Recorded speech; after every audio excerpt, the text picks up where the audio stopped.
दिशा न्यूजला सबस्क्राईब करा आणि बेल आयकॉनवर क्लिक करून आपल्या परिसरातील बातम्या सर्वात आधी पहा। उरण मतदारसंघातील 51 ग्रामपंचायत हद्दीतील विविध विकास कामांचा भव्य उद्घाटन आमदार महेश बालदी यांच्या हस्ते। यावेळी डिजिटल लॅबच्या माध्यमातून computer lab, digital classroom, CCTV यंत्रणा उपलब्ध करण्यात आल्या।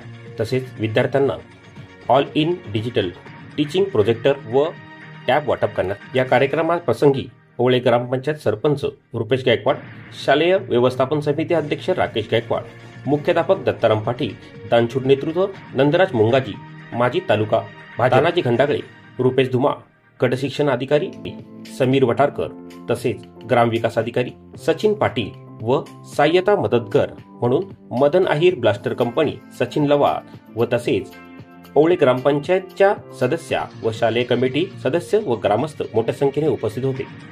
कोडला दिले जाणार आहे आणि आपल्या इथल्या प्रकल्पग्रस्तांना न्याय मिळतोय, हा निश्चित एक समाधानाची गोष्ट आहे। आणि तुमचा एक सहकारी म्हणून त्या ठिकाणी प्रकल्पग्रस्त स्थानिक आणि एअरपोर्ट अथॉरिटी यांच्यामध्ये आम्ही कायम साखरेचं काम करू, कधीही दुरावाचं काम करणार नाही।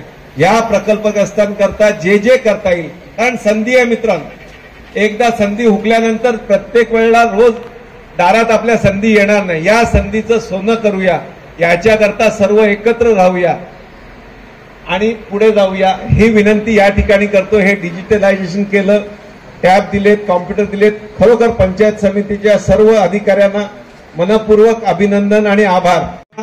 तुम्हाला सर्वांना खूप खूप शुभेच्छा।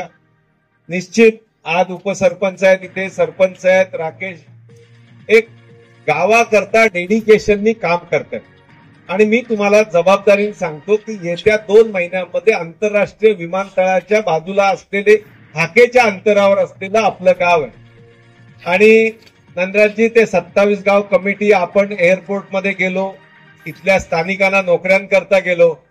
मी तुम्हाला एक जबाबदारीने आम्ही पूर्ण अभ्यास केलाय, मी पूर्ण त्याला लावले लोक। आपल्या सर्वांचं मत एकच आहे, प्रकल्पग्रस्त आणि स्थानिकांनाच घेतलं पाहिजे आणि त्या वर आपण जोर देऊ नये। आणि मला आता खात्रीच पटली आहे की आपल्या इथली मुलं कमी पडतील पण नोकऱ्यात असते।